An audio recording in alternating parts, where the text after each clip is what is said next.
Muy buenas tardes. El día de hoy, 20 de agosto del 2024, tenemos nuestra novena sesión de los martes de divulgación científica con el tema epidemiología y tratamiento quirúrgico de pacientes con malformaciones linfáticas. El día de hoy nos acompaña el doctor Juan Francisco Orea Acevedo. El doctor es médico cirujano por la Universidad San Martín de Porres, especialista en cirugía de cabeza-cuello y maxilofacial por la Universidad Nacional Mayor de San Marcos.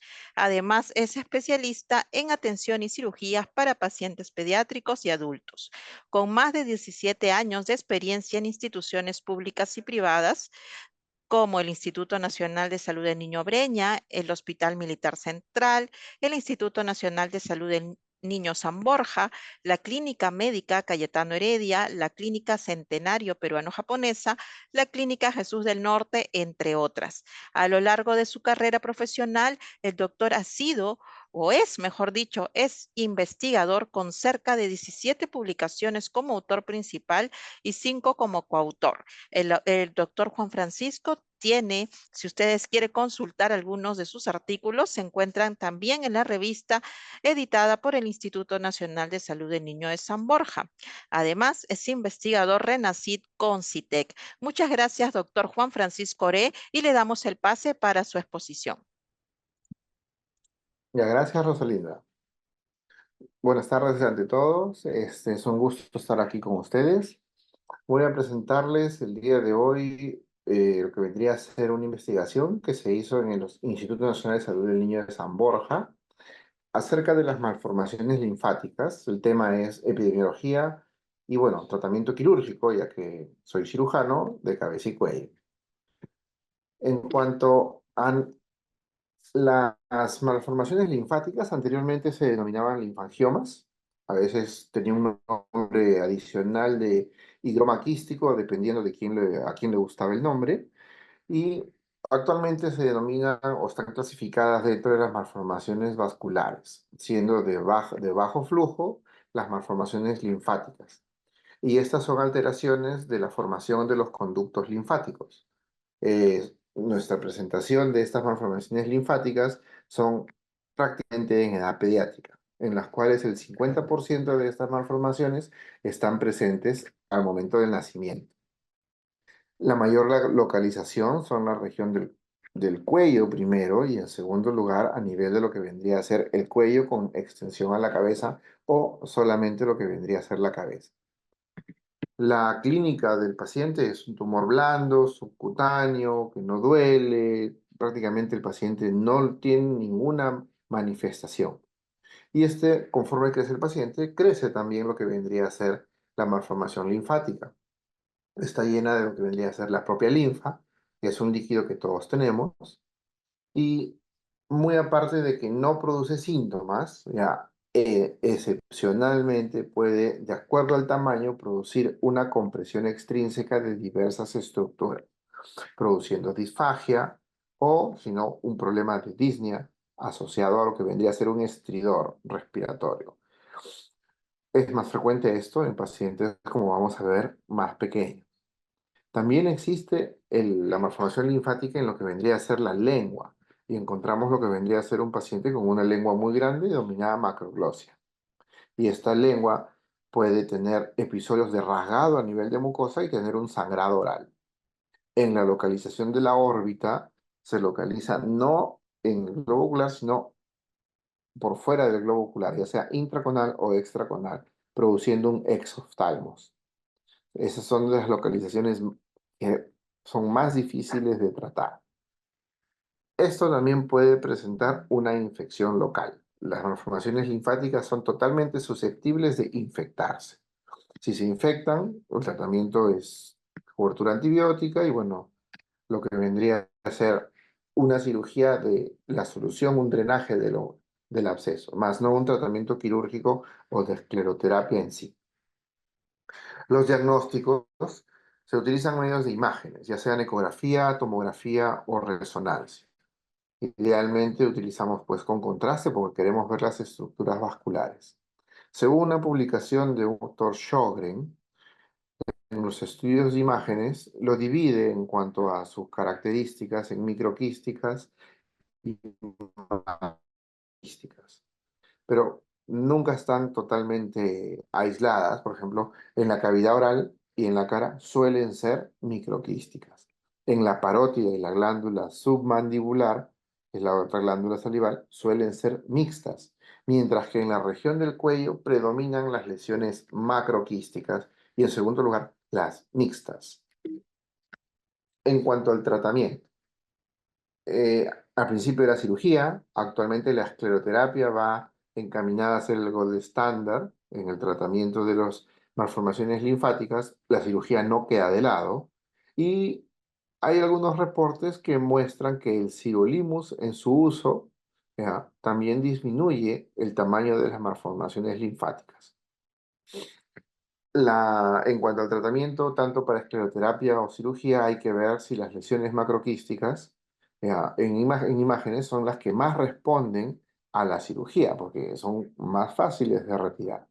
Y estas también son las que mejores resultados tienen con la escleroterapia, con resultados similares en ambos tratamientos, de cirugía y escleroterapia. Las lesiones mixtas y las microquísticas son las más difíciles de extirpar y de esclerosar, porque uno puede llegar a retirarlas, pero ya hay, las microquísticas se localizan en regiones donde hay estructuras eh, muy importantes en las cuales no las vamos a poder retirar. A pesar de eso, la recurrencia, ya sea de microquísticas o macroquísticas, está establecida de hasta 25%, variable en cuanto a la localización y al tratamiento que se utiliza. Nuestro objetivo del tratamiento es determinar la epidemiología y el tratamiento quirúrgico de las malformaciones en un periodo de 5 años. Hicimos del 2017 al 2022. Un estudio transversal en cuanto vimos y decidimos ver las variables de edad, sexo, localización, la localización de la malformación, los signos y síntomas que presentaba el paciente, el tamaño de la malformación, tratamiento, complicaciones recidivas y secuelas también. Identificamos todos los pacientes con malformaciones vasculares linfáticas que recibieron tratamiento quirúrgico y nos sustentamos con un resultado de anatomía patológica que coincidía con una malformación linfática. Tuvimos historias en las cuales no correspondían 6 casos a la patología, 4 casos tenían datos insuficientes que no lo podíamos utilizar e incluir en el estudio. Y muy aparte, encontramos malformaciones vasculares linfáticas que fueron sometidas a escleroterapia como tratamiento único. Y estas no fueron parte del estudio porque nuestro estudio era quirúrgico. En total identificamos 87 casos, 53 fueron para cirugía y 34 fueron para escleroterapia. ¿Cómo hicimos para determinar qué pacientes iban a cirugía? Identificamos que los candidatos para escleroterapia los candidatos para cirugía eran los que tenían lesiones mixtas o microquísticas. Como tenemos que informarle a los padres, habían padres que no deseaban el tratamiento de escleroterapia, decidían por una cirugía, siempre y cuando nosotros enviábamos al paciente también para su evaluación con el correspondiente médico de radiología intervencionista que hacía escleroterapia. Y en pacientes menores de 1 año de edad que tenían malformaciones linfáticas y necesitaban un tratamiento de cirugía porque no podían esperar debido a otros síntomas, los incluimos en el tratamiento quirúrgico. No hubo prácticamente ninguna diferencia significativa en cuanto a lo que es edad y sexo, 25 casos femeninos y 28 masculinos. Como lo dice la literatura, es de predilección pediátrica, siendo la mayor cantidad de casos que hemos tenido entre 1 y 11 meses y entre 1 y 5 años. Prácticamente menores de 5 años, ya tuvimos 40 casos, ¿ya? Y esto era más del 50%.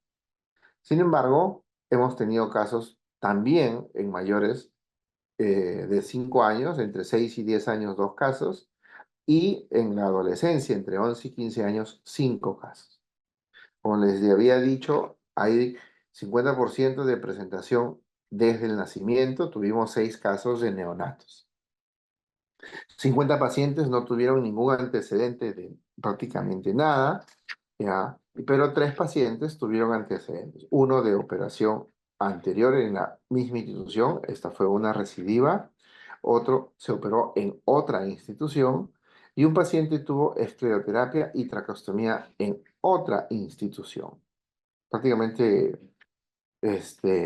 muy pocos pacientes eran los que tenían un antecedente para nuestra cirugía.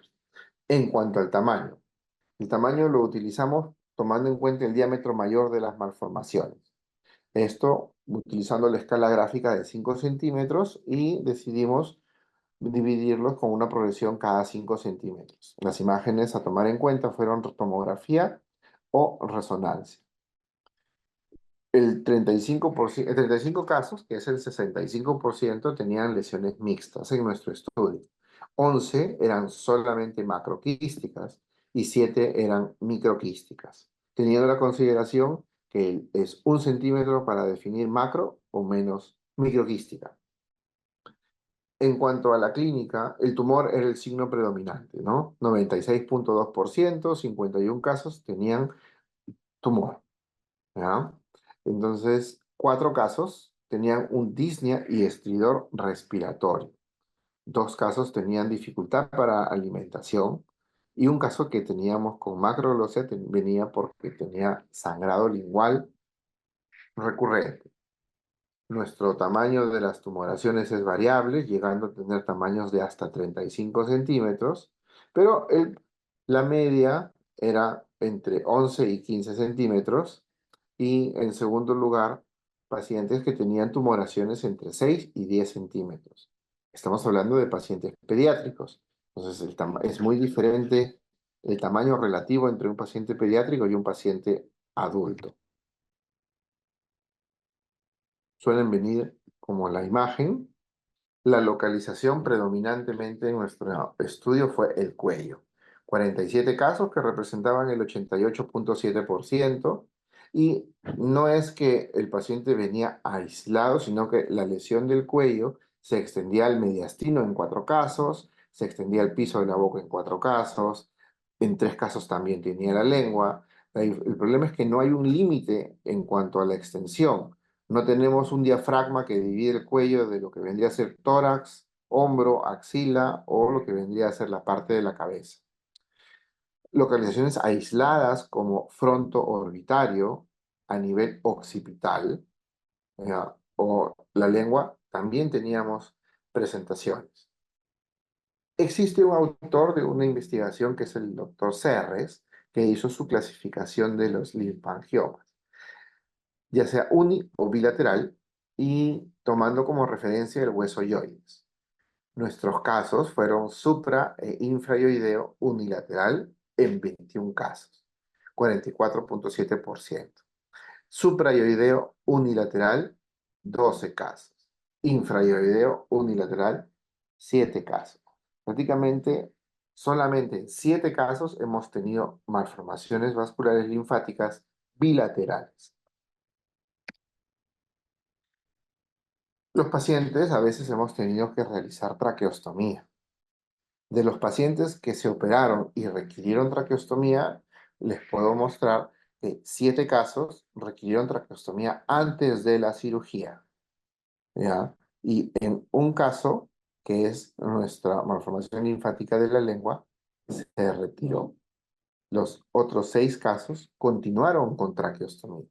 La localización, ¿ya?, de supra e infrayoideo, unilateral, bilateral o lengua está presente en la tabla con los tamaños respectivos. Pero también tuvimos que hacer traqueostomía posoperatoria. Posoperatoria tuvimos que realizarla en 2 casos.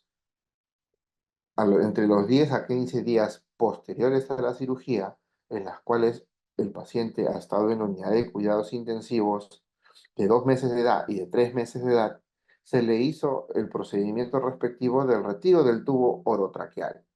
Sin embargo, el paciente presentaba estridor respiratorio y tiraje, volviendo a ser intubado y con 2, 3 episodios repetitivos de extubaciones frustras, se tuvo la necesidad de realizar traqueostomía posoperatoria.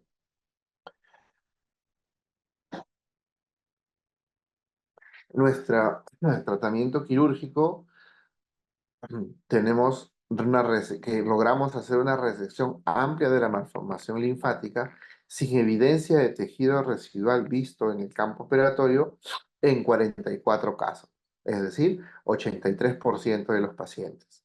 Sin embargo, hemos tenido casos en los cuales hemos retirado más del 50%, pero no hemos llegado a completarlo todo.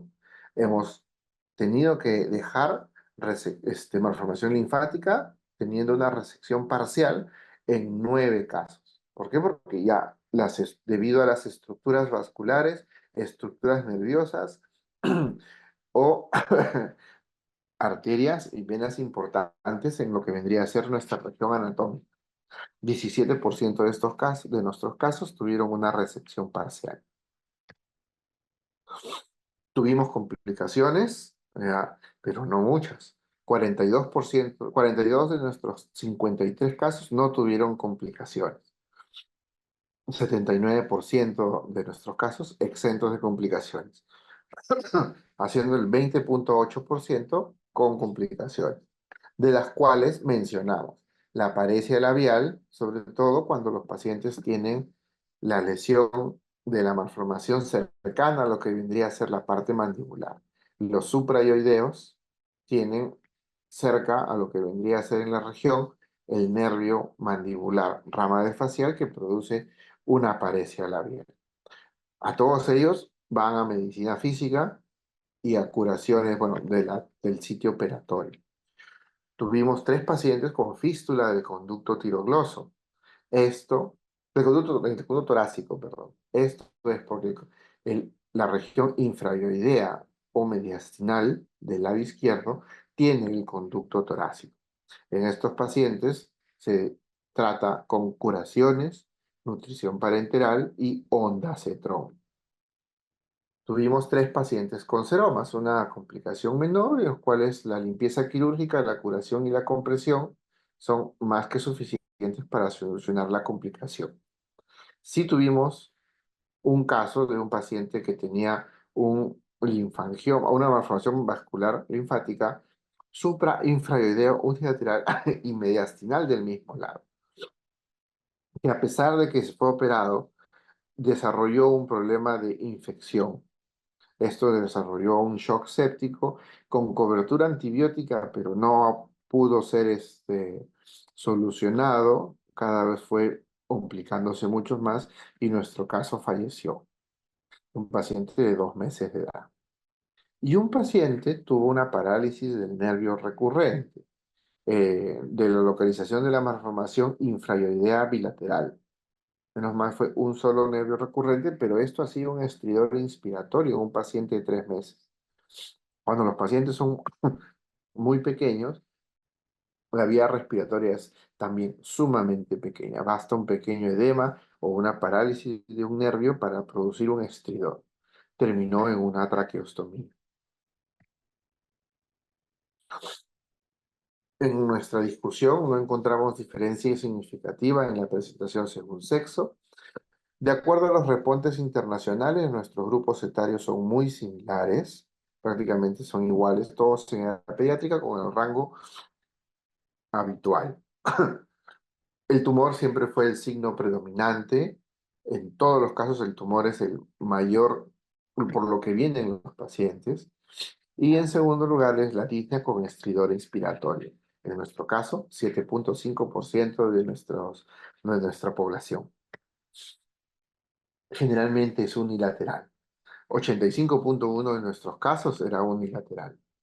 No hay un consenso en cuanto a qué lado es más frecuente, ya sea el derecho o el izquierdo. Sin embargo, algunas series reportan que tienen entre 52 a 70% de localización en el lado izquierdo. En el 50% de los neonatos operados se requirió de traqueostomía. ¿Por qué? Porque fue difícil la intubación orotraqueal. Esto era en base a los pacientes que hemos presentado. Uy, perdón. Solo se requirió en el 20% de los casos menores a 1 año de edad la traqueostomía. Y todos ellos con malformaciones mayores a los 10 centímetros de diámetro mayor. Tanto la cirugía como la escleroterapia siempre se reportan en publicaciones, pero en series individuales. Es muy difícil encontrar, por no decir en la revisión bibliográfica, estudios en los cuales sean comparativos su tratamiento.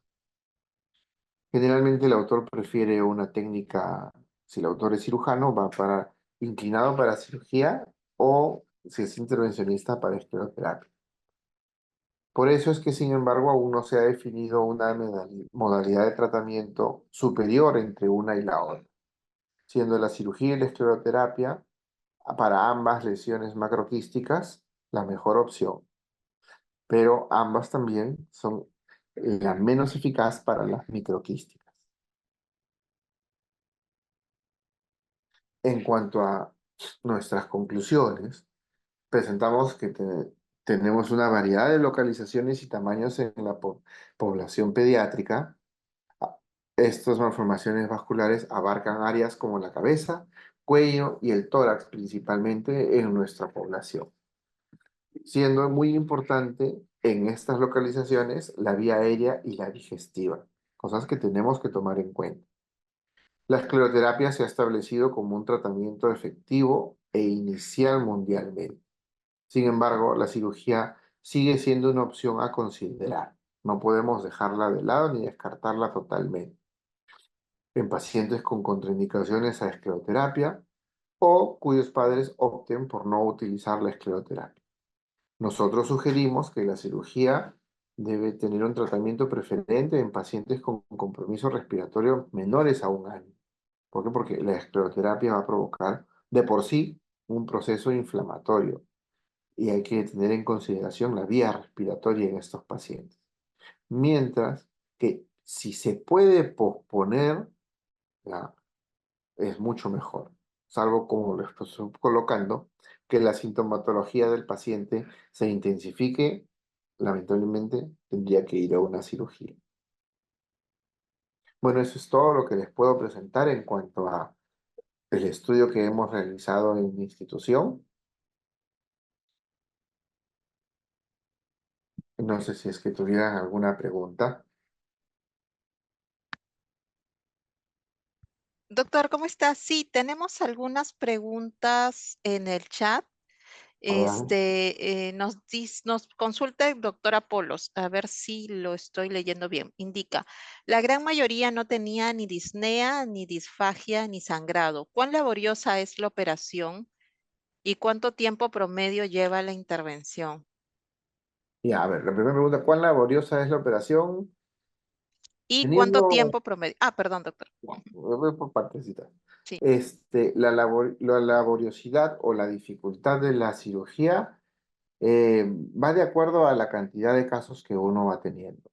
Al principio, cuando yo recién empecé, era con mucho temor, mientras más pequeño el paciente, mientras más grande el tumor, más temor del cirujano, ¿no? Sin embargo, conforme uno va haciendo más casos, se va dando cuenta que no es difícil la cirugía.